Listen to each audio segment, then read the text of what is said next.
আমরা আর দেখতে চাই না বেকারত্বের কষ্ট বুকে চেপে এখানকার সন্তানেরা রাজধানী ঢাকায় গিয়ে গলিতে গলিতে কষ্ট করবে, ঘোরাঘুরি করবে, একটা চাকরি পাবে না। আমরা চাই তাদেরকে এই দক্ষ জনবল হিসাবে গড়ে তুলে উন্নত শিক্ষা এবং প্রশিক্ষণের মাধ্যমে প্রত্যেকটি ঘরকে এক একটা ইন্ডাস্ট্রিতে আমরা পরিণত করতে চাই। বিশ্বে এরকম বহু দেশ আছে, জাপান আছে, ভিয়েতনাম আছে, চায়না আছে, তারা তাদের প্রত্যেকটা ঘরকে ইন্ডাস্ট্রিতে পরিণত করেছে। তারা যদি পারে আমরাও পারবো ইনশাআল্লাহ। এই দেশের চেহারা বদলে যাবে শুধুমাত্র আমাদের যুবক যুবতীদের হাতে আমরা যদি কাজ তুলে দিতে পারি, সম্মানজনক কাজ, তাদেরকে কাজ তুলে দেওয়ার হাতে আগে যদি হাত তুলে আমরা গড়ে দিতে পারি।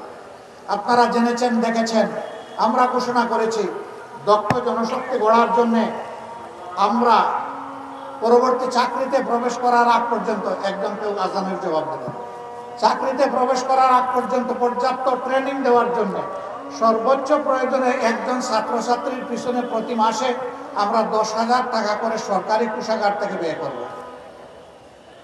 এরপরে তাদেরকে দক্ষতা দিয়ে বলবো, যাও এবার দেশ সেবা করো, এবার বিশ্বের যেখানে পছন্দ সেখানে যাও, গিয়ে দেশের জন্য তুমি কিছু করো।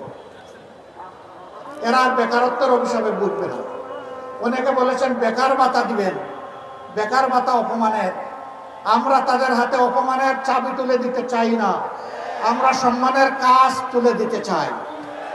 এখানে যুবক যারা হাত তুলুন, আপনারা কাজ চান না বেকার ভাতা চান? কাজ চান কারা? হাত তোলেন।